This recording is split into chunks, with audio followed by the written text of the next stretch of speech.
네, 1월 4일 토요일입니다. 토요일 오전에 박영식 라이브 시작하도록 하겠습니다.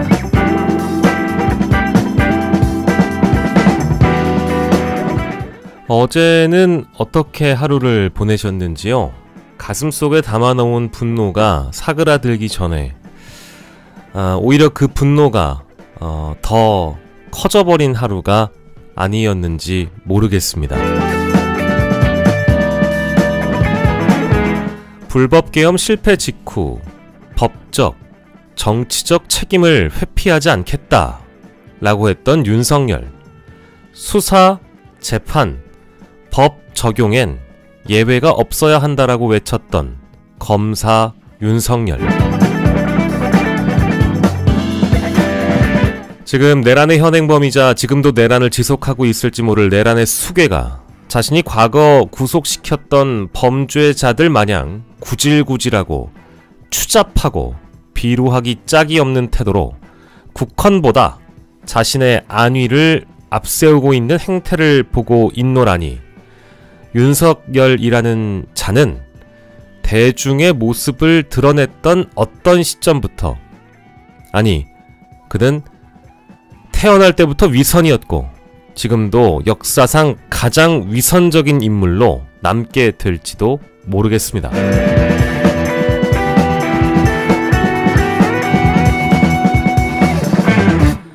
윤 대통령이 기획 지시한 계엄 작전을 수행한 군 고위 인사들은 이미 줄줄이 구속되거나 기소된 마당에 헌법 위에 있는 인간인 양 버티는 태도는 정말 무책임하고 구차하지요.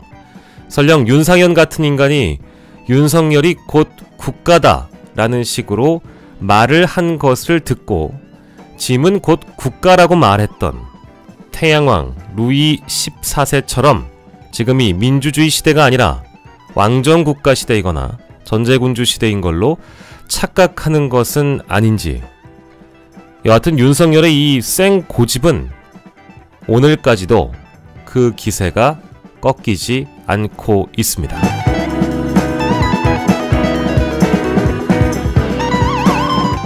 국정안정이 무엇보다도 중요하다고 외쳤던 정부 여당의 정치인들은 체포영장 집행의 무산에 꿀먹은 뭐마냥 제대로 된 반응을 내비치지 않고 있고, 뻔뻔한 이들은 어제 대법원을 찾아서 체포영장 집행과 관련돼서 항의 방문을 했다고 하지요. 사법부를 흔들지 말라고 외쳤던 그들이 어제는 사법부를 흔들고 체포영장을 집행하면 국격을 떨어뜨릴 수 있다라고 주장했지만, 국격을 과연 누가 훼손시키고 있는지 우리 국민들은 다 알고 있습니다.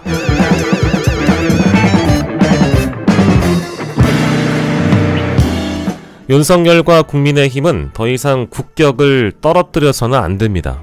우리 국민들을 부끄럽게 만들어서도 안 됩니다. 국정안정 중요합니다. 윤석열이 버티지만 않는다면 국정안정은 그대로 됩니다. 경제적 불확실성, 정치적 불확실성, 윤석열이 버티지만 않는다면 그 불확실성은 단박에 제거될 수 있습니다. 언제까지 이런 진영 갈등과 나라의 혼란이 계속되어야 하는지, 윤석열의 체포 불응과 저항이 더 이상 이어지는 것을 우리 국민들은 바라지 않습니다.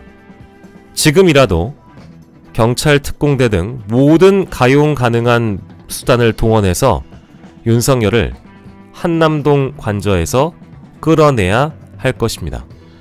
1월 4일 토요일 박영식 라이브 시작하도록 하겠습니다.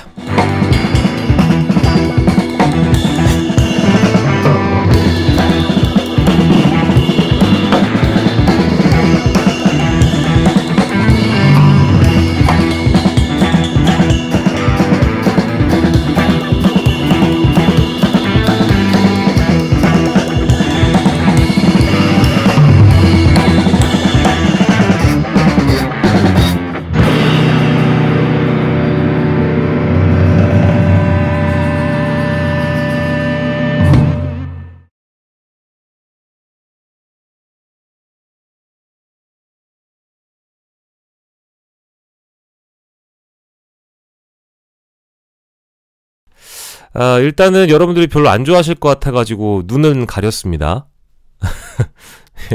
저한테는 눈이 보이긴 하는데 여러분들한테 안 보이시죠? 예, 이렇게 가릴게요. 오프닝에서 말씀드린 그대로 윤석열이라는 자는 나라의 어떤 법치나 헌법 이런 거 이제는 뭐 관심도 없어요. 예. 어제 MBN 단독 기사를 보니까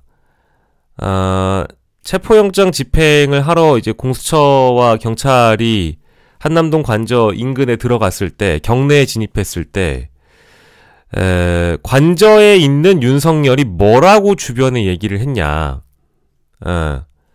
있을 수 없는 일이다. 사법체계가 무너지는 일이다. 라고 얘기를 했어요. 이거는 여기 이제 좌우가 없고 진보 보수가 없는 사안이거든요. 체포영장 집행이라는 거는 당연히 우리 사법 시스템의 절차 그대로 이루어지는 일이고, 판사가 도장 찍어서 도망 다닐지 모를, 또 증거인멸을 할지 모를 피의자를 잡아와라 라고 얘기를, 아우 씨 얼굴 나오네. 어우 깜짝이야. 죄송합니다. 여러분께 지워. 여러분께 사과 말씀드리고 또 얼굴이 나와버렸네. 아무튼 이렇게 얘기를 했다라는 것은 우리 국가의 헌법 질서와 사법 체계와 이 사법 시스템을 인정하지 않겠다라고 하는 거거든요. 이게 이제 본인에게 그대로 돌려주면 돼요. 윤석열이 지금 하고 있는 짓거리가 있을 수 없는 일이고요. 사법 체계가 무너지는 일입니다. 어제 법치주의가 다 무너졌고요. 공권력도 무너지는 날이었어요.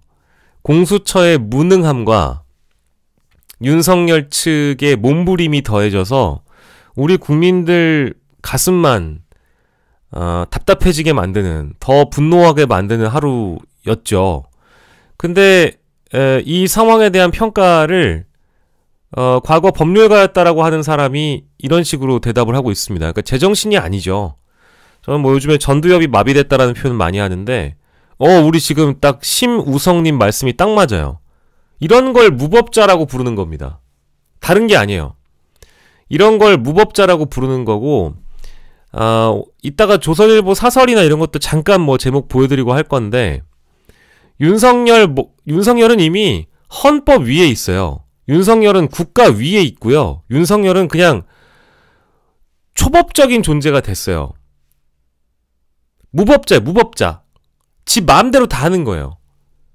이거를 가만두고 본다는 거는 우리나라가 헌법주의에 입각한, 또 민주주의 국가이기 이전에 법이라는 게 있잖아요. 법치주의를, 헌법을 근간으로 설립된 국가라는 거를 우리는 다 인정하고 살고 있잖아요. 그래서 우리가 뭐 이제 이런 비유가 적절하진 않겠지만, 우리가 작은 잘못을 했다 칩시다. 우리 법과 제도가 마련해 놓은 그 질서가 있어요. 그 질서 유지에 어긋나는 행위를 만약에 우리가 했다고 칩시다. 내가 뭐 술 취해가지고 고성방가하고 뭐 노상방뇨하고, 아니면 정말로 더 나아가서는 음주운전을 했다 쳐요. 그럼 벌 받잖아요. 잘못했으면 벌 받는 거야 그냥. 별게 없어. 그게 법치주의야. 근데 이 사람은 잘못한 게 있으니 조사받으러 나와라. 예? 잘못한 게 있으니 조사받으러 나와라 라고 하는 거에 불응한 사람이에요. 그러니까 여기는 지금 유무죄를 따지자는 얘기가 아니에요. 지금 유무죄는 재판 가서 따지고, 윤석열의 방어권은 재판 가서 뭐 피고인 내지는 피의자로서의 방어권을 행사하려면 수사를 받는 과정, 재판을 받는 과정에서 본인이 얼마든지 그 방어권을 어쨌든 행위로서 작동시킬 수 있어요. 방어권을 쓰는 일은 나중에 일이에요. 나중에 일. 근데 지금은 네가 조사에 불응했잖아? 네가 소환에 불응했잖아. 우리가 5번이나 불렀잖아. 검찰 2번, 공수처 3번. 불렀는데 안 나오겠다는 거 아니야. 그래서 너를 지금 공수처, 뭐 수사기관에 데려가려고 체포영장을 판사가, 자, 저 인간은 도망갈지도 몰라. 저 인간은 증거를 인멸할지도 몰라. 저 인간은 기본적인 조사조차, 우리 법치주의의 기본 질서조차 인정하지 않아. 라고 판단해서 판사가 영장을 발부한 거예요. 영장이라는 거를 윤석열이가 모르겠습니까? 알겠지. 체포영장, 구속영장, 압수수색 영장, 영장이라는 거의 무게를 윤석열이 모르겠냐고요. 검사를 했던 양반인데. 저는 맨 처음에 정말 몰라서 이런다 라고 생각했는데 몰라서 이러는 건 아닌 것 같아요. 윤갑근이나 김홍일이나 윤석열이나 이 사람들이 평생 뭐 검사로 살았다고 한들 기소만 해봤기 때문에 자신이 공격의 주체로서 방어하는 일을 안 해봐서 뭐 변호사이거나 이런 법률 서비스 활동을 안 해봤기 때문에 모를 수도 있는 거다. 정말 멍청한 거다. 순진한 거다. 라는 표현을 하시는 분들도 계신데 저는 그 표현도 뭐 그래 일부 그런 의견에 존중합니다만 이제 와서 보면 알면서 이러니까 더 사악하다라는 판단 쪽이 맞는 것 같아요. 아니 모르겠어요. 영장의 무게를 모르는 검사가 어디 있겠습니까? 검사가 영장 청구해서 판사가 도장 찍어주면 영장 발부해주면 그거 집행하는 것도 검사의 역할 아니었어요? 검사가 모르겠냐고요. 알지. 왜 몰라요. 그래서 어제 늦은 저녁에 전해졌던 MBN의 단독 보도를 보고 나서 이제 윤석열 측의 입장이 아니라 윤석열의 입장이 전해진 거거든요. 언론을 통해서.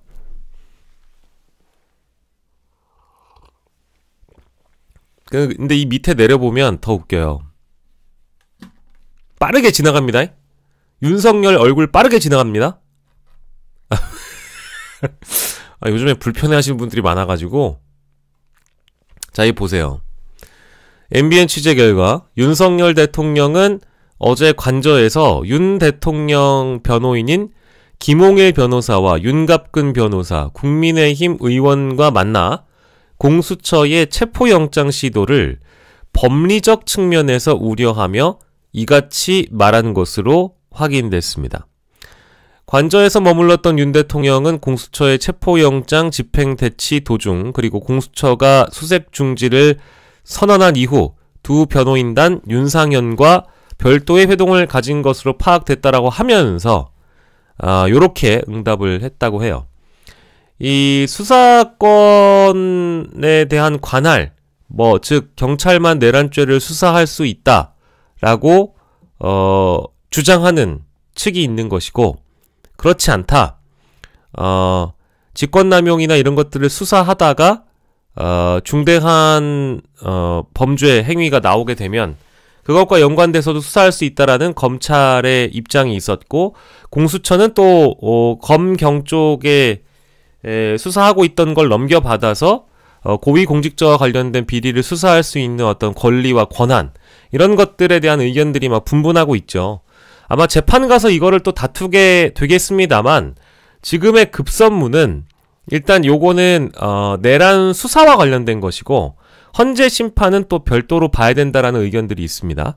그건 확실히 구분돼야 돼요. 왜냐면 헌법재판소에서 이루어지고 있는 윤석열 탄핵 심판과 윤석열 내란 수사, 그러니까 형사 절차는 좀 분리돼서 봐야 되는 것이 맞고요. 이른바 정형식 심지어 정형식 재판관조차도 형사재판과는 다르게 형사수사의 일정이나 형사재판과는 다르게 우리가 진행을 하겠다. 그것과는 분리돼서 진행하겠다라고 이미 얘기를 했고 지금 헌법재판소는 국가기관 중에 제일 잘하고 있다라는 생각이 들 정도로 윤석열 측에서 지지부진하게 나오거나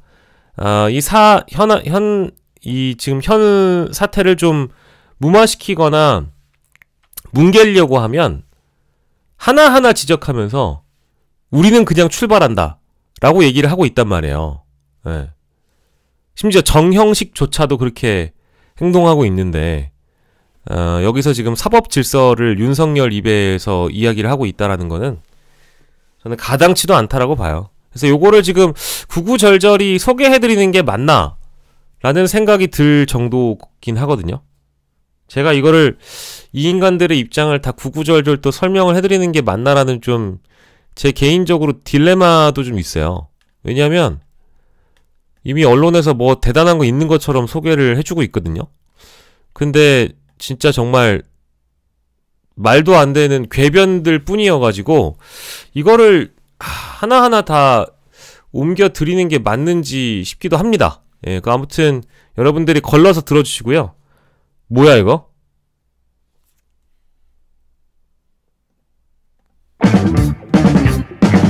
다시 시작할 뻔했네. 아니 그게 아니고 잠깐만. 안녕하세요. 이제 막 들어오신 분들도 계신 것 같네요. 1500분이 들어오신 거예요? 야, 참 박영식도 신년맞이 잘 살게 됩니다. 또 열심히 하겠습니다. 아무튼 뭐 이렇게 이 시간에 이렇게 많이 들어오셨지? 아직 9시밖에 안 됐는데 제가 지금 놀라가지고요. 깜짝 놀랐네. 예. 아무튼 중요한 거는 윤석열 측에서 이보세요. 알바를 쓰다니요. 제가 알바를 동원해가지고 제가 태극기 부대 마냥 극우 세력들 마냥 예를 들어서 뭐 돈 받고 나오시는 분들도 덜어 있다면서요. 뭐 이런 얘기하면 그분들은 굉장히 좀 분노하시더만. 박영식 알바 동원설. 현자의 돌림 후원 감사드립니다. 윤석열 즉각 체포 파면, 국민의힘 해체, 울산 시민대회 1월 4일 토요일 오후 4시 울산 롯데백화점 광장 많은 참여 부탁드립니다라고 후원을 해주셨습니다. 울산에서 우리 현자의 돌림 열심히 또 활동하고 계신데 많은 분들 울산 계시면 현자의 돌림과 함께 손잡고 윤석열 탄핵 파면, 국민의힘 해체 함께 외쳐주시면 감사드리겠고 각 지역별로 사실은 집회가 많이 있습니다. 서울 쪽만 이루어지는 게 아니고 각 지역별로 시민사회단체에서 집회를 하고 계신데 이런 기회에 또 각자 참여하고 있는 자리가 있다면 미리 알려주시는 것도 감사할 것 같아요. 아무튼 윤석열은 이렇게 치졸하고 추잡하고 지저분하게 버티고 있다라는 점을 말씀드리면서 난 이것도 웃겨요. 뭐 어제 장면을 다시 복귀하고 싶지 않지만 윤상현이라는 사람이 그 공수처가 영장을 집행하는 과정에 한가운데 들어가서 뭐 중재를 한 해 만에 라는 얘기를 했다라는 것도 저는 저 사람이 왜 저러나. 윤상현이 저러는 이유는 정치적으로 자신이 부각될 수 있을 만한 좋은 기회를 잡은 거죠. 여러분 생각해보시면 윤상현이라는 사람은 국민의힘 당내 경선, 즉 당대표 경선, 전당대회 과정에서 몇 등을 했다? 4명 중에 4등 했습니다. 4명 중에 4등. 그러면 윤상현은 이미 지금 서울 수도권 지역에서 지난 총선 때 남영희 후보와 맞대결을 하는 과정에 굉장히 힘겨운 싸움을 했어요. 이번 총선뿐만 아니라 그 전에도 굉장히 힘겨운 싸움을 했고 수도권 자체가 국민의힘 의원들이 이제는 지키기 어려운 지역구가 될 겁니다. 이게 제가 너무 이른 시점에 예언을 해서 죄송스럽습니다만 일단 서울 인접한 뭐 경기도 포함한 수도권 전체 다 보면 북한 접경 지역이라고 해야 될까? 뭐 포천 또 어디 있을까? 인천 강화 미추홀은 뭐 인접 지역이라고 할 수는 없을 것 같은데 아무튼 경기도 외곽 그래요. 오로시님 맞아. 경기도 외곽 인천 외곽 이쪽에 좀 고령화 지역들을 제외하고는 대부분 다 국민의힘으로 출마를 해봐야 이제는 어려워진 상황이 될 것 같고요. 미추홀구 을마저도 굉장히 간극이 두 후보 차의 표차가 간극이 너무 좁아서 다음 총선은 윤상현이 어렵지 않겠나 이런 판단을 만약에 윤상현이 했다고 한다면 윤상현은 좀 더 오른쪽에 있는 지지자들을 잡아서 자신의 다음 스텝을 결정할 가능성이 높다. 즉 지금 윤석열을 옹호하고 있는, 강하게 앞장서서 비호하고 있는 정치 세력들을 자신의 지지자들로 묶어서 다음 스텝의 정치를 하려고 할 수도 있다. 지금 보면 한동훈, 나경원, 원희룡, 윤상현 요렇게 4명이 국민의힘 전당대회에 나갔었던 거잖아요. 근데 그 중에 윤상현은 정말 그 어떤 지지세가 미미했거든요. 그게 왜 그랬냐? 잘 생각해보세요. 그때 왜 그랬냐? 그때 뭔가 좀 합리적으로, 뭔가 좀 상식적으로 친한과 친윤도 아니다. 나 윤상현은 당내 구심점이 돼서 상식과 합리를 가진 보수, 정통 보수 인사들을 아우를 수 있는 당대표가 되겠다고 간판을 내걸었었어요. 굉장히 좀 그때 당시에 친한도 아니고 친윤도 아닌, 나경원보다도 좀 더 합리적인 입장에 서서 전당대회를 치르려고 했단 말이에요. 그러다 보니까 윤상현이 지지세가 미약했단 말이에요. 많은 지지를 받지 못했어요. 그때 깨달았을 수 있겠죠. 아, 내가 오랜 기간 정치를 해보고 국회의원 다선 중진이라고 할 수 있는 인물이지만 이 다음은 뭐냐, 당대표라도 한번 해봐야 되는데, 혹은 대통령 선거라도 한번 나가봐야 되는데, 그런 욕심이 있지 않겠어요? 그래서 거리에 나가서 전광훈 세력을 보고, 그리고 윤석열을 옹호하는 자들을 보고 자신이 느낀 건, 이제 이쪽 세력들을 규합해서 내가 나중에 차후에 범보수 전체가 무너지고 정계 개편이 일어난다고 한다면 적어도 자유통일당, 자통당이라고 부르죠. 자유통일당의 당대표 정도는 할 수 있겠다. 아니면 그걸 또 뛰어넘어서, 지금 국민의힘 자체가 완전 우경화되고 있다 보니까 국민의힘이 이제 분당된다라는 전제를 하고 보면 국민의힘에 상식적이지 않은 인간들이 이미 90명이 넘어가잖아요. 제 말씀은 윤석열 탄핵에 반대하거나 이미 상황이 이렇게까지 됐는데 체포영장 집행이 부당하다고 이야기하는 사람들, 부정선거도 한 번쯤 공론의 장에 올려봐야 된다라고 이야기하는 현 국민의힘 비대위원들까지 포함하자면 이 사람들 나중에 수도권에서 뺏지 못 달아요. 그러면 이제 사람이 아닌 것들끼리 모여서 내란 정당을 하나 다시 만들겠다는 얘기 아니겠습니까? 자유통일당하고 국민의힘 내란 잔당이 합쳐가지고 의석이 얼마나 될지는 모르겠지만 거기라도 먹겠다라고 덤벼드는 거라고 저는 보고 있죠. 그래서 아마 윤상현이 이번에 대단한 역할을 한 것처럼 이미 저기 오른쪽에서는 평가를 받고 있으니, 앞으로 윤상현의 발걸음을 따라가 보면 내란 잔당들이 어디로 모이는지 알 수 있을 것 같습니다. 점점 더 저희가 이제 좀 걱정되는 것은, 우리의 시대가 탈진실의 시대라고 부르는데 진실은 관심이 없어요. 자기들끼리 허위 사실을 막 자기들 플랫폼 안에서 지들끼리 허위 사실을 마음대로 막 뿌려대고 그것에 부안해동해서 윤석열을 지켜야 된다. 뭐 부정선거론이 그렇고요. 체포영장과 관련된 집행 문제도 그렇고요. 공수처장을 탄핵하자, 혹은 영장 발부한 판사를 탄핵하자라고 이야기하는 사람들은 죄다 좀 비정상적인 상황인 거죠. 그런 거를 감안해 본다면 아마도 앞으로 있을 정계 개편 상황에서 특히 보수 쪽, 진보 쪽은 뭐 얘기할 거 없고요. 보수 쪽이 뭐 분당되고 서로 갈등 생기면서 떨어져 나가는, 합리와 비합리, 상식과 비상식의 이 집단적 분열 상황, 이런 게 생겨버리면 그때 누가 깃발 들고 나서서 극우 보수 전체를 규합하느냐, 윤상현이 하겠다라고 보고요. 그 끈앞플로는 이미자, 김민전, 이런 인간들이 하겠죠. 예. 야, 김민전은 또 왜 그렇게 됐나, 나 정말 참담해요.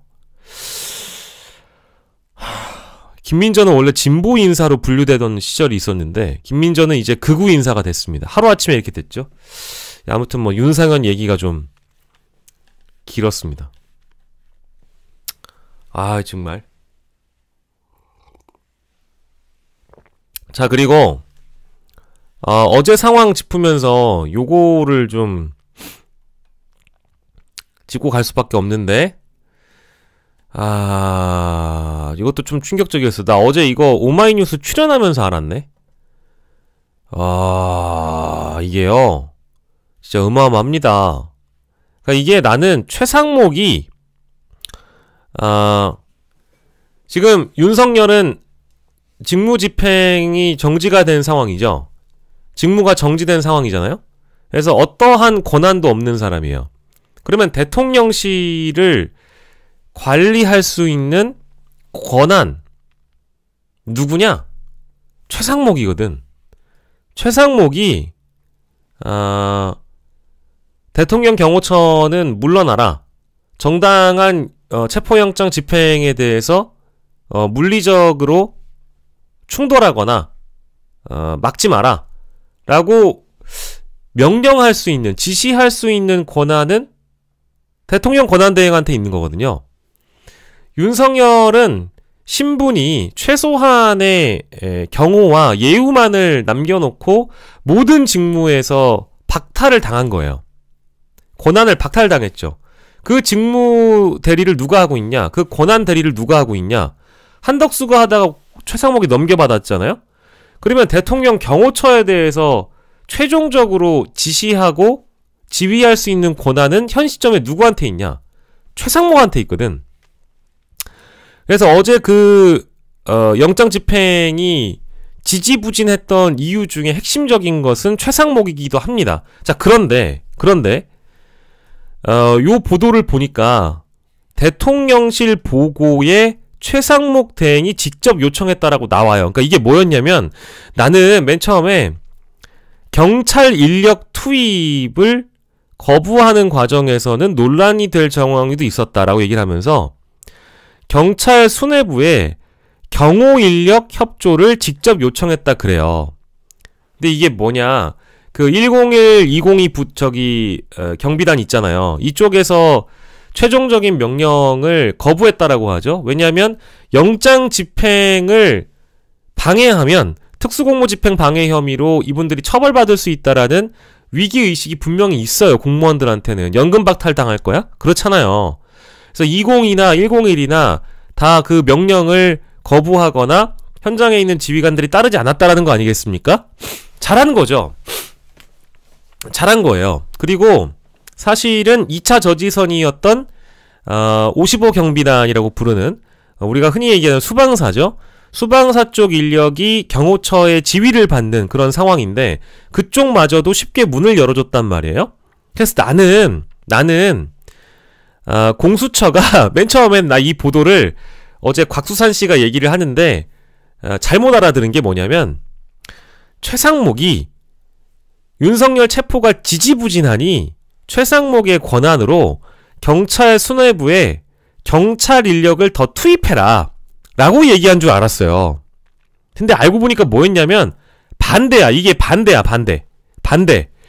대통령실의 정진석 비서실장이나 대통령실 쪽에서 대통령 경호가 필요하니까 경찰 인력을 충원해달라라고 최상목에게 얘기를 했나봐요. 최상목이 이거를 받아들어서 경찰에게 직접적으로 야, 경찰 수뇌부에 니네 왜 윤석열 경호 인력을 협조하지 않아? 그 얘기야. 그러니까 지금 공수처를 지원 나간 경찰 인력이 있을 거 아니에요. 이쪽에다가 인력을 충원하라고 요청한 게 아니고 최상목 권한대행은 경찰 수뇌부에 대통령 경호 인력 협조를 요청을 했다라는 겁니다. 나 생방 중에 충격받았네? 다시 정리할까요? 여기 지금 TV조선이 지금 포인트를 잡고 있는 게 정말 답답한 게 현자의 돌림 감사드립니다. 민주파출소가 1월 6일부터 뭐 신고 접수 절차를 받는다고 그 도움 말씀 주신 것 같아요.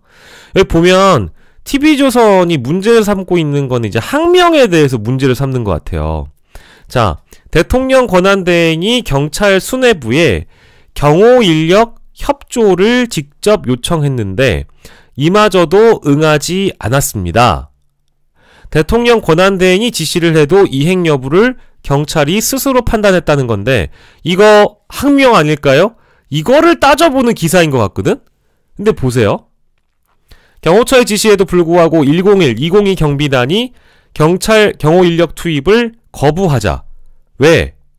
경호처가 지시한 것은 부당한 명령이고 불법적인 명령이니까.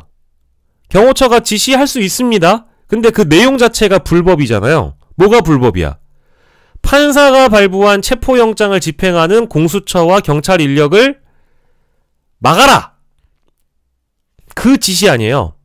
근데 101 경비단과 202 경비단이 경찰 경호 인력 투입을 거부해서 1차 저지선 열리고 관절을 경비하는 것을 그 경비의 그 어떤 결을 좀 두텁지 않게 만들어준 역할을 해준 거죠.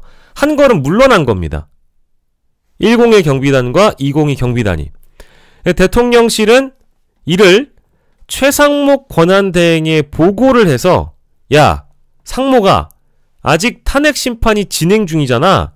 그러면 현직 대통령 경호는 유지해야지 라는 취지의 입장을 전달했고 최상목이 나 진짜 이것도 정말 나는 이 관료 출신들의 이 행보를 난 이해를 할 수가 없어요. 자신이 지금 뭘 해야 되는지를 모르는 것 같아. 아무것도 하지 않으면 욕도 안 먹어요. 근데 이거 보세요. 최 권한대행이 경찰청장 직무대행인 이호영 경찰청 차장에게 협조를 요청했는데 경찰청 차장도 뭐야? 본인 위에 있는 경찰청장이 구속이 됐잖아요. 누구로 하여금 구속됐어요?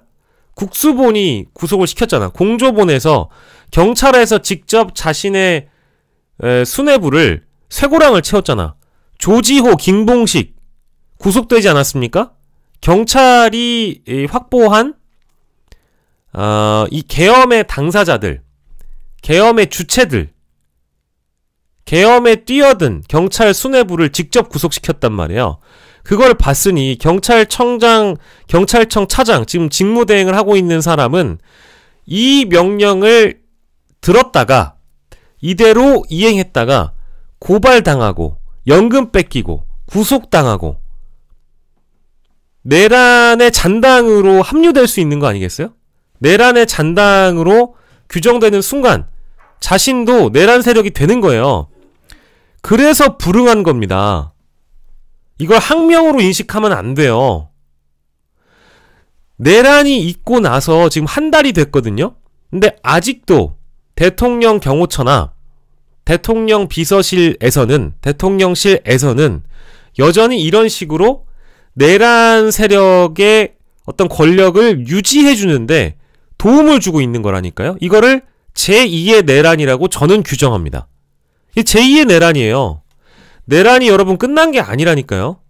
내란은 지속되고 있는 겁니다. 예, 실제로 내란이 지속되고 있는 거예요. 윤석열의 체포 불발은 제2의 내란이고요. 어제 우리는 제2의 내란이 성공한 걸 본 거예요. 누구로부터? 대통령실, 그리고 대통령 경호처, 내지는 최상목 권한대행처럼 이런 식으로 내란을 유지할 수 있게끔 도와주는 사람들로 인해서 제2의 내란이 발발한 겁니다. 그걸 잊으면 안 돼요. 윤석열의 체포 불발 자체가 제2의 내란이라니까? 근데 이거를 도와준 거예요. 최상목이. 경찰청장 직무대행한테 공수처를 도와주라고 한 게 아니고 야, 경호처를 도와줘. 왜 안 도와줘? 라고 협조를 요청했다는 거예요. 이 협조를 불응한 사람은 이호영 경찰청 차장입니다. 잘한 거죠. 잘한 거죠. 부당한 명령은 따르지 않아도 됩니다. 국민을 실탄 넣어서 쏘라고 하면 쏩니까? 그런 부당한 명령은 거부해도 된다니까? 우리가 역사 속에서 많이 배웠잖아요. 경찰은 경호법과 시행령에 따라 경호처장과 경찰청장이 협의를 할 수 있을 뿐 경호처 지시에 불응하는 것이 위법은 아니라는 입장인데 대통령 권한대행의 협조 요청까지 거부하는 건 다른 차원의 문제라는 지적이 나옵니다. 이 TV조선 이 인간들도 정신을 못 차린 게 보세요. 대통령 권한대행의 협조 요청. 그 협조 요청이 뭔진 알고 얘기하는 거예요? 아니 니네가 제목으로 썼잖아. 최상목 대행이 대통령실 보고에 대통령 경호를 유지하고 경호 인력을 요청했다라는데 그 요청을 최상목이 받아들어서 경찰청장 직무대행한테 야 경찰 좀 더 데리고 와라. 윤석열 경호는 해줘야 될 거 아니야. 경찰과 경찰 간의 갈등을 발발시킨 자가 최상목입니다. 저는 이거를 어제 그 생방송 들어가서 맨 처음에 나 잘못 들은 줄 알았어요. 근데 기사를 보니까 이게 너무 충격적이더라고.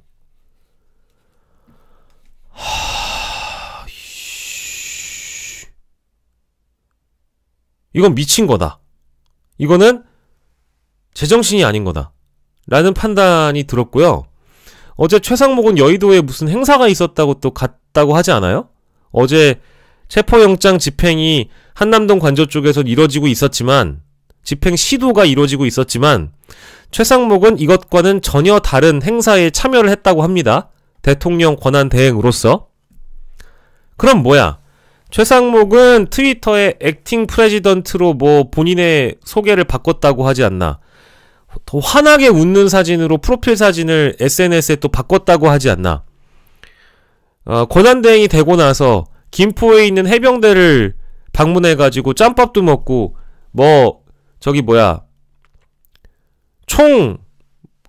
망원경이었나? 아무튼 총이었나? 그걸로 북한 쪽을 바라보는 경계태세가 어떤지를 북한 쪽 바라보는 그 대통령들이 주로 하는 그 사진 찍는 행위 있잖아요. 대통령 놀이라고 칩시다. 그 대통령 놀이에 지금 매진하고 있는 과정에 어제 이런 일이 있었다는 거예요.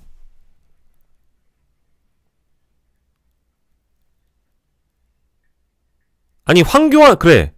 가지가지 하느님 말씀처럼 황교안은 양반이었어요.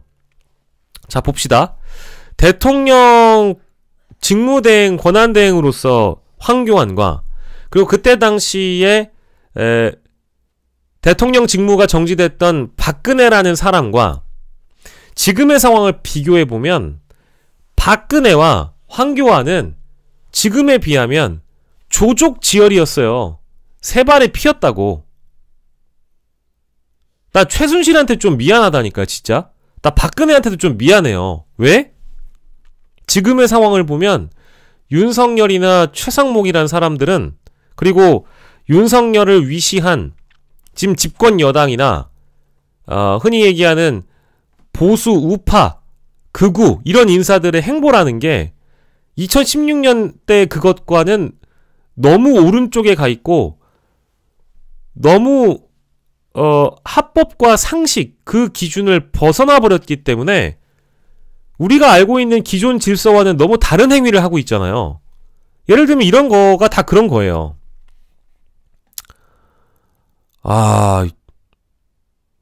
너무 충격적인 거죠. 너무 충격적이었던 거죠. 어제 그래서 사실은 생방 중에 깜짝 놀랐어요. 이 기사를 소개하는데 너무 깜짝 놀랐어요. 나는 101 경비단, 202 경비단 그리고 수방사들 중에 길을 쉽게 열어주는 거는 잘했다고 봐요. 예, 잘했다고 보고요.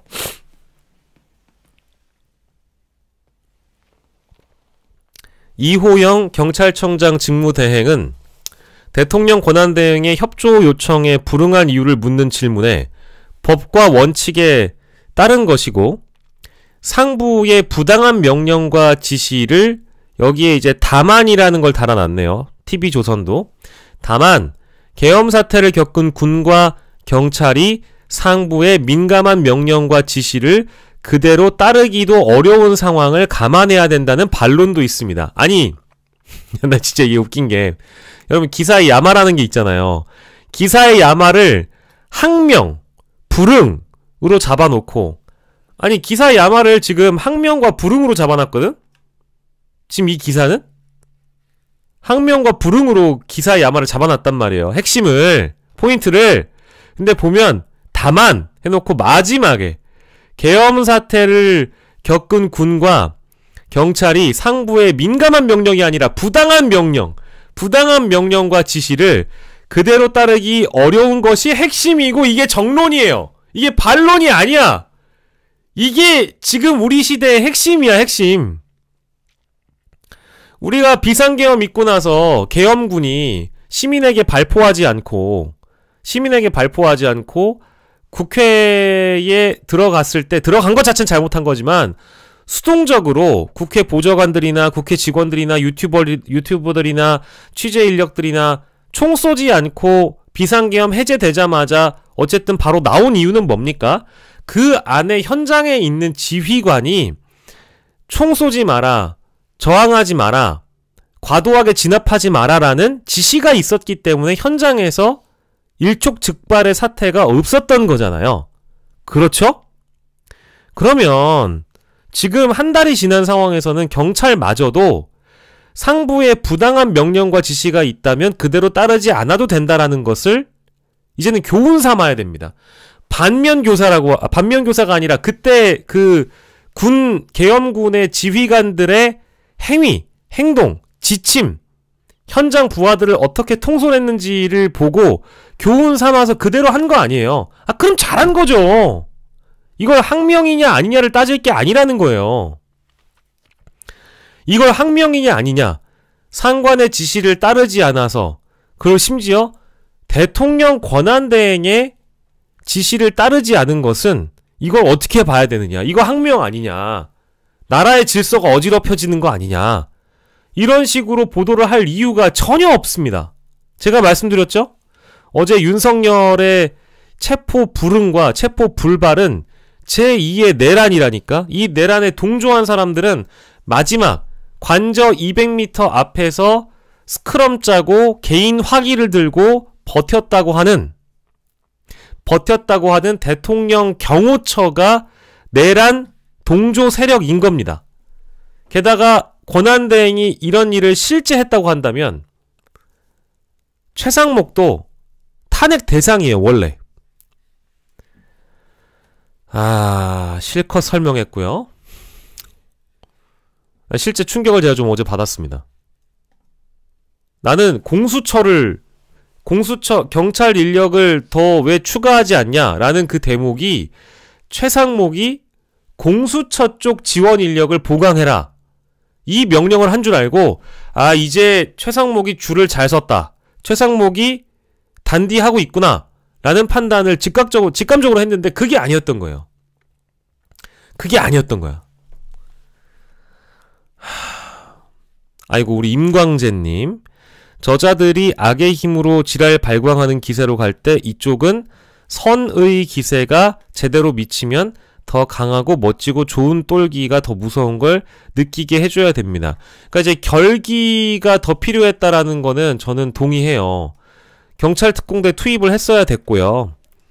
이거 후원을 또 주셨었는데, 임광재님, 웃기는 게 계엄 딱 터지고 국내 보도보다 제일 빨리 보도한 외신이 BBC인데 윤석열 3차례 소환 불응 예상 못한 일이다 라고 자막을 내보냈는데, 각 야당들은 최상목이든 한덕수든 매번 자기 살려고 그러진 않을 거래 라고 너무 나이브하게 굴었다.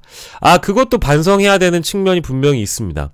그러니까 최상목을 저는 즉각 탄핵할 이유가 없어서 민주당이 탄핵을 안 하는 게 아니에요.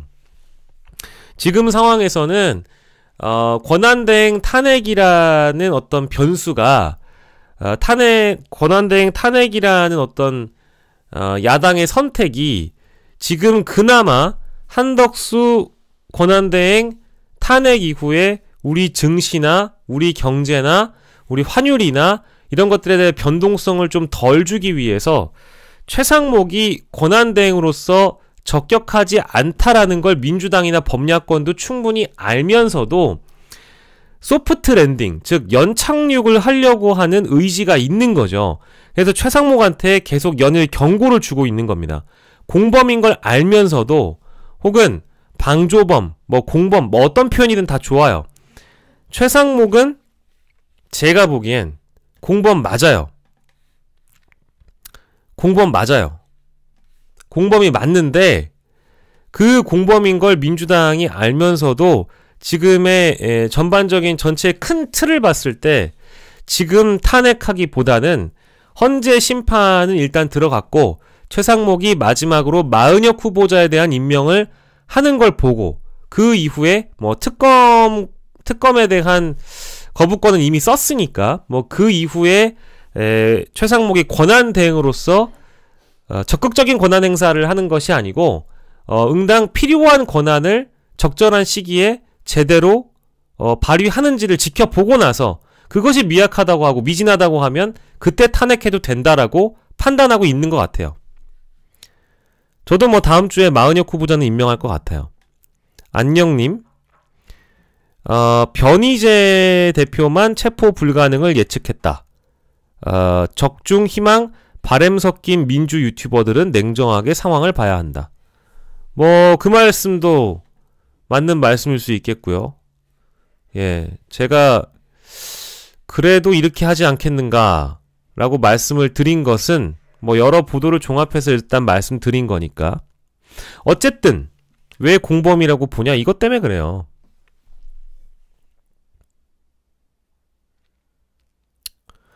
한겨레 단독 보도를 보면 이제 최상목한테 윤석열이 쪽지를 건넸다는 거 아니겠어요?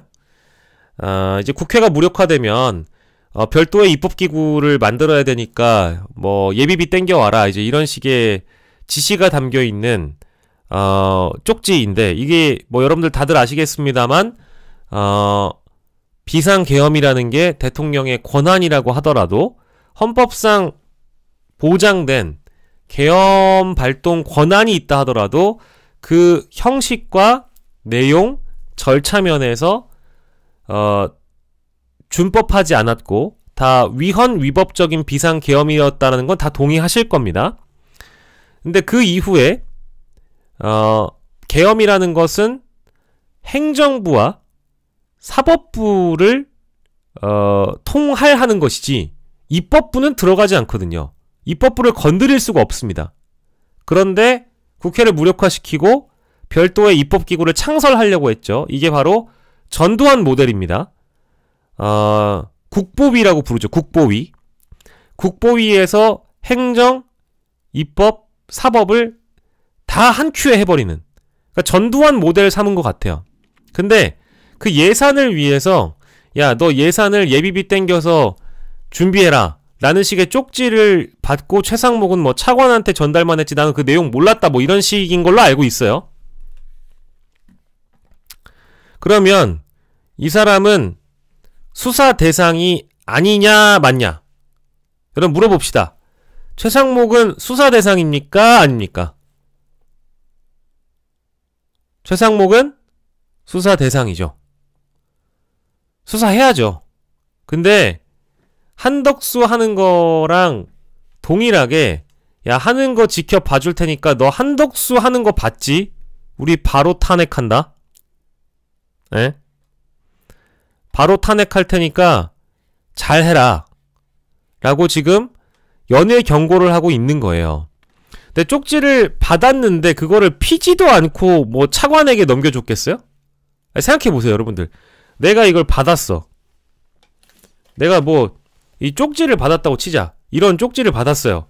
쪽지를 받고 나서, 아니 그렇잖아요. 우리가 쪽지를 주면 A4 용지 한 장을 줬던 이런 쪽지를 줬어요. 주면은 그냥 이렇게 받고 나서 이거를 보지 않고 내 밑에 있는 부하에게 넘깁니까?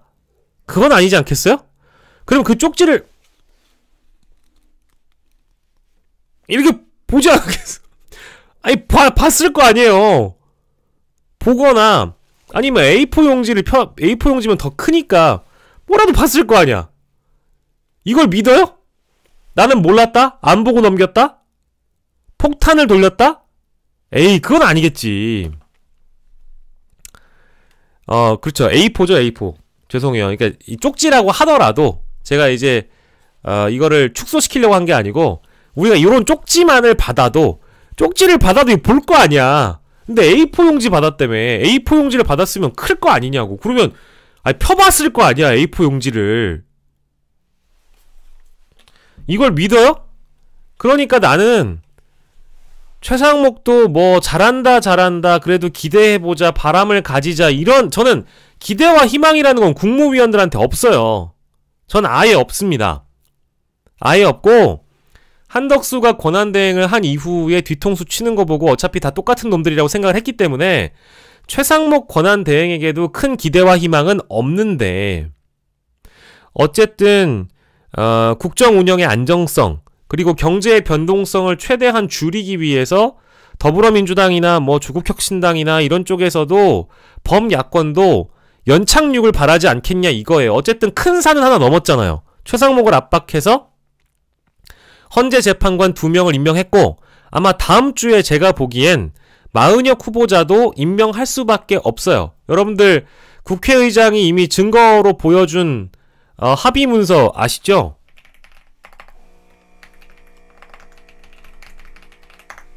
노컷뉴스가 단독 보도했던 그 내용인데, 이미 우원식 국회의장이 여야간의 합의 문서를 공개를 했잖아요. 그래서 뭐 권한쟁의 심판도 검토하다가 어제 권한쟁의 심판 결국 청구했고요. 공문을 공개를 했습니다. 이거 보여드려야 될 것 같아서 못 보신 분들이 설마 계실까봐.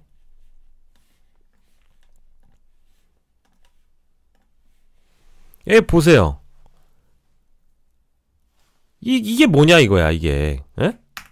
이게 뭡니까? 이게 뭐겠어요? 이게 국민의힘과 더불어민주당이 각각의 헌법재판관들을 임명하겠다고 국회의 절차를 밟아서 의안과에 보낸, 국회의장에게 보낸 교섭단체들의 합의 내용입니다. 국민의힘은 누구를 추천한다. 더불어민주당은 누구를 추천한다. 그래서 양당 원내대표가 합의했다라고, 심지어 이거는 추경호가 원내대표 시절에 합의를 한 거예요. 권성동이 원내대표 되기 이전 단계죠. 11월 20 며칠쯤에 양당이 합의해서 최고위원회의에, 원내 지도부 회의에 발표를 합니다. 그게 영상으로 남아있고요. 문건으로 또 심지어 양당이 의원과에 보낸 게 남아있어요. 그러면 이거는 최상목의 여야 합의 드립은, 죄송한데, 개소리고요. 개소리. 헌법에 명문화되어 있는 규정으로 남아있죠. 헌법재판관 3명은 국회가 추천한다가 아니라 선출한다로 되어 있어요. 선출이 명문화되어 있습니다. 선출. 국회가 선출하는 거예요. 뭐 추천해서 대통령이 임명하는 것은 절차상 그렇게 표현을 하는 거고, 헌법상으로는 헌법재판관을 선출한다고 돼 있잖아요. 그러면 국회는 그냥 우리가 얘네들을 선출하겠다라고 추천을 대통령한테 하면 대통령은 그냥 도장만 찍어주는 거예요. 형식적인 권한을 사용하는 거죠. 이게 뭐 적극적인 권한 사용이 아니에요. 예, 요거는 그냥 도장 찍어주는 겁니다. 그러면은 뭐 지금 조한창 임명했고 정계선 임명했으면 마은영을 임명하는 게 직무유기를 피하는 길이죠. 그래서 다음 주면 최상목도 임명할 수밖에 없다. 국회의장이 이렇게 적극적으로 나오면 당연히, 심지어 뭐 지금 헌재에서는 헌법재판관 임명을 두고 헌법 소원 들어가 있는 게 조국 전 대표를 포함해서 다수가 있는 거죠. 거기에다가 국회의장이 권한쟁의 심판까지 넣은 게 또 들어가죠. 게다가 이런 증거까지 공개했죠. 헌법에 대한 명문화된 규정을 언론들이 다 설명을 해주고 있죠. 여야 원내대표가 2024년 11월에 합의한 영상이 증거로 남아있죠. 그죠? 그러면 이제 최상목은 입이 10개라도 할 말이 없잖아요. 그죠? 그러면 이제 뭐 헌법재판관은 임명이 다 되는 거죠. 구인체제가 되는 거죠. 완전체가 되는 건데, 이제 요런 스텝을 밟았기 때문에 국가 시스템에 대한 안정성을 일단 더했고, 최상목이 그걸 미완이지만 들어줬고, 그 이후에 최상목을 관리 가능한, 컨트롤 가능한 권한대행으로 남겨놓고 국정 운영의 임시 파트너로 인정하는 것은 국회의 권리이기도 합니다. 근데 만약에 말이죠, 자꾸 이런 짓거리를 또 벌인다, 이런 짓거리를 또 벌인다고 한다면 우리가 이거를 지켜볼 수 있느냐? 언제까지? 못 지켜보죠. 불가합니다. 불가능합니다. 그래서 최상목도 어차피 지금 공범이 되어 있는 마당에 자신의 수사를 늦춰야 된다든지 이 책임 여부에서 좀 멀찍이 떨어지고 싶다라고 한다면 대통령 권한대행 직무대행 자리를 유지하는 것이 본인에게 도움된다라는 걸 너무 잘 알고 있을 겁니다. 한덕수처럼 멍청한 선택을 했다가 날아가지 마시고, 날아가지 마시고 그대로 자리를 지키고 대통령 권한대행 자리를 유지하면서 대통령 놀이는 하시되 국회의 요청대로, 국민의 요구대로 할 것은 하면서 자리를 지키면 그래도 그나마 당신의 미래가 어느 정도 보장은 될 것이다 라는 생각을 한다는 거죠. 저는 기대와 희망은 없다라고 말씀드렸습니다. 지금 당장 탄핵해도 모자람이 없다고 생각을 해요. 어제 이런 상황만 보더라도 권한대행마저 탄핵해야 된다고 생각합니다마는, 그렇지만 국가 운영의 안정성과 경제의 변동성을 줄이려고 하는 일부의 의견들이 분명히 있을 것이고, 지금 다수의 국민도 이런 어떤 불상사가 또 생기다기보다는, 그쵸, 사임하면 계속 수사를 받을 텐데 사임을 하겠느냐. 저는 일단은 권한대행에 대해서, 최상목에 대해서 탄핵 카드를 민주당이 전격적으로 꺼내들지 않고 있다라는 대목을 좀 집중해서 보고, 만약에 마은혁 후보자 임명 이후에 권한대행으로서 협조하지 않는다면 바로 어쩔 수 없이 탄핵을 해야 되고, 아마 최상목 본인도 국가의 경제를 생각해서 이 다음이 누구냐, 최상목 다음이 누군지 아세요? 이주호 사회부총리, 교육부 장관이죠. 사회부총리 이주호가, 죄송한데 어떻게 할까요? 최상목보다 훨씬 더 간제비라는 생각은 들거든요. 최상목도 사실은 간제비라는 생각이 들지만 이주호도 그에 못지않은 간제비이기 때문에 이주호에게 나라 경제를 맡긴다라는 것을 최상목 스스로가 우려했다라는 보도가 이미 있습니다. 그래서 본인이 헌법재판관 2명을 임명하면서 여러가지 명분이나 어떤 이런 이유들 주변인들한테 거론한 걸로 알고 있는데, 재판관 임명은 해야 된다라는 노선이 본인에게 분명히 있었고, 장고 끝에 악수둬서 마은혁 후보자를 드랍했지만 그래도 한덕수보다는 나은 선택을 했기 때문에 일단 지켜보고 있다라는 점을 다시 한번 반복해서 설명드리는 바입니다. 네. 그 사이에 왜 이렇게 많이 들어오셨어요?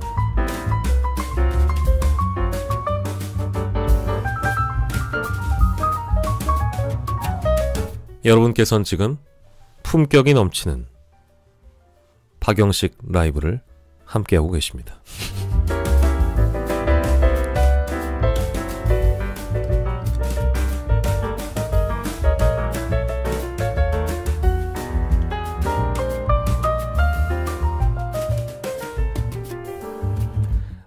최상목 씨 얘기를 했다 보니까, 이거 어제자 보도를 보셨는지는 모르겠습니다만 이제 요 보도도 있었어요. 이게 사실은 전 좀 그래요. 왜냐하면 이 둘의 관계가 상모가라고 불러도 될 만한 관계인 거 아니겠습니까? 최상목 본인도 윤석열이라는 자와 독대하며 술을 마셨다라는 그런 전언들이 있고, 그러니까 이제 상목이를 참 아꼈다는 거 아니에요, 윤석열이? 근데 윤석열이 그 폭탄주를 말아먹는 그런 분위기나 이런 거에 잘 적응했는지는 모르겠지만, 실제 대통령 비서실장 마저도 최상목을 아래로 보고 있는 거 아니에요. 그죠? 근데 요 지금 장면이 어떤 장면이냐면 1월 1일에 국립현충원 참배 끝나고 나서 카메라에 잡힌 건데, 갑자기 안 그래도 저기 정진석 비서실장이 걷는 게 건들건들한데 건들건들하게 찾아가가지고 최상목한테, 야 상목아 나 사표 낸다고 했는데 왜 안 받아줘? 예 형님? 사표요? 아니 당황하는 그 표정이 카메라에 잡힌 거예요. 이렇게 이때 자기 사표 냈다고 왜 안 받아주냐라고 전달을 했다라고 알려지고 있습니다. 그런데 그 이후에 최상목이 항의성으로 나 너랑 못해먹겠다, 도망간다 라고 정진석 실장 포함한 수석 전원이 사의를 내니까 4번 전화를 걸어서 대통령실 고위 참모진 사퇴를 만류했다라는 겁니다. 뭐 여기는 좋게 표현했어요. 헌정사상 처음으로 현직 대통령에 대해서 체포영장이 발부된 와중에 국정안정을 먼저 생각을 해달라라는 취지로 풀이를 했는데, 저는 포장이라고 생각합니다. 이거는 포장이에요. 그러니까 이거는 최권한대행을 포장하는 보도라고 저는 보죠. 그러니까 즉 나라의 안정을 생각하는 권한대행, 뭐 심지어 이제 한국은행 총재가 최상목 띄워주듯이 최상목을 포장하는 보도가 많이 있어요. 예. 그래서 나라의 경제와 이 국가 운영의 안정을 생각해서 저기 비서실장을 포함한 3실장 내지는 수석비서관들의 전원 사의를 재고해달라라고 4번이나 고위 참모진에 4차례 전화를 걸어 정진석 비서실장 등에 대한 사표 수리를 잘못 판단했다, 미안하다라는 취지로 반려 의사를 거듭 밝힌 것으로 전해졌다. 최 권한대행의 사의 수용을 놓고 번복 논란이 실제로 있었던 것으로 추정이 된다. 그러니까 사표 수리를 놓고 진실 게임이 벌어지니까 정진석 쪽에서는 야 씨 이거 사의 수용된 거야, 사표 수리된 거야, 나 안 나간다 이러니까 만류한 거예요. 여기 나오지만 수석급 이상 참모진들도 사표 수리 여부와 상관없이 정진석을 따라 대통령실을 다 떠날 수 있다라는 관측이 나오자 기재부는 최 대행은 지금은 민생과 국정 안정에 모두 힘을 모아 매진해야 되고 사표를 수리할 계획은 없다라면서 다소 오해가 있는 부분을 바로잡았다. 이 바로잡았다는 부분이 뭐다? 4번 전화 걸어서 나가지마 부탁이에요, 나가지 마세요, 아 그러지 마세요, 수리 못해요, 국가를 생각하셔야죠 형님, 이랬다는 거 아니겠습니까? 그러니까 이 둘 사이의 어떤 상하 관계라는 게요, 에? 지금 권한대행이 국가의 최고 컨트롤 타워이기 때문에 최상목이 사실은 정진석 위에 있어야 되는데, 지금의 상황은 대통령실 비서실장 이하 수석비서관들의 단체 행동이, 단체 사표 릴레이가 최상목에게 그 정도로 부담이 됐기 때문에 한번 으름장을 놨던 게 먹힌 거잖아요. 그래서 어디까지 온 거냐? 아까 보여드린 이런 상황이 오게 된 겁니다. 우리가요, 보통 심리적으로 직장 다닐 때 나를 과도하게 컨트롤하려고 드는, 나를 순응하게 만드는 상사가 있잖아요. 근데 그 컨트롤 되고 내가 순응이 된다고 하더라도 위에 있는 상관이 합당한 지시, 그리고 내가 설득될 만한 그런 지시만 한다고 한다면, 그것이 적법하고 절차상 옳았다고 한다면 내가 그거를 응해줄 수 있죠. 그 지시를 따르는 것이 맞죠. 내가 이 사람에게 배우는 것도 있고 그거에 대해서 서로 이 업무 체계나 이 위계 이 질서가 있기 때문에 이것을 따라주면서 조직이 굴러가는 겁니다. 근데 나는 이거는 사실 가스라이팅의 결과라고 봐요. 최상목은 윤석열에게 어느 정도 순응되어 있는 사람이고 그 중간에 있는 정진석이라는 사람에게도 순응할 수밖에 없는 사람이었다. 그동안은. 그러면 권한대행이 됐다라고 한다면 자신이 액팅 프레지던트라는 표현으로 트위터에 소개를 바꿔놓고 자신의 SNS에 좀 더 환하고 밝은 사진으로 바꿔놓고 대통령 놀이에 심취했다고 한다면 진짜 대통령이 돼야죠. 대통령 권한대행이 돼야죠. 근데 그게 아니라 비서실장이 여전히 권한대행 머리 위에서 논다? 대통령실이 여전히 권한대행 머리 위에서 논다? 이게 아니죠. 권한대행은 현재 대통령 경호처도 컨트롤할 수 있고 지시할 수 있고 지휘할 수 있는 유일한 사람이라는 걸 본인이 제대로 인지를 못하고 있는 것 같아요. 아, 국가 경제를 생각한다는 국가 운영의 안정성을 생각한다는 그 명분은 좋은데 나쁘다는 게 아니에요. 좋은데 다만 누가 위인지 아래인지 이때는 뭐예요?